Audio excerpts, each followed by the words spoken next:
Before you can understand why God did certain things throughout history, it's important to understand his nature and character. It's through this lens that we can begin to understand his work.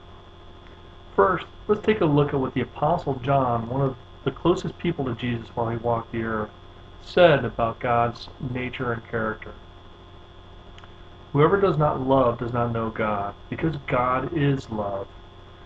This is how God showed us his love among us. He sent his one and only Son into the world, that we might live through him. The first thing that I want to point out is that God sacrificed of himself in order to make a way for us to be with him.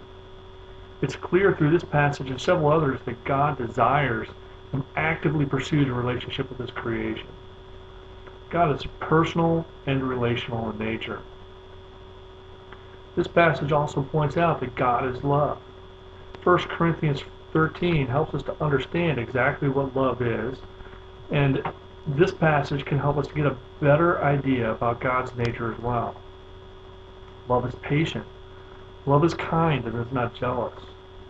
Love does not brag and is not arrogant. It does not act unbecomingly. It does not seek its own. It's not provoked. It does not take into account a wrong suffered. It does not rejoice in unrighteousness, but rejoices with the truth. It bears all things, believes all things, hopes all things, endures all things. Love never fails. Regarding his nature, God is often referred to as omnipotent, meaning he can do anything. Omnipresent, he can be anywhere. And omniscient, he can know everything. But it's important not to forget he's a knowable, personal God who desires to be with the people that he created. He's patient with us, he's forgiving of us, and he never fails us.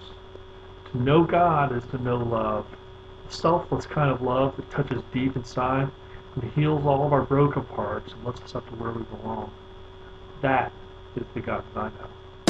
God's in this fight, you can like it or not. So rip the knob off the volume when you give it a shot. Raise your hands as the slam starts to thicken the plot. Open it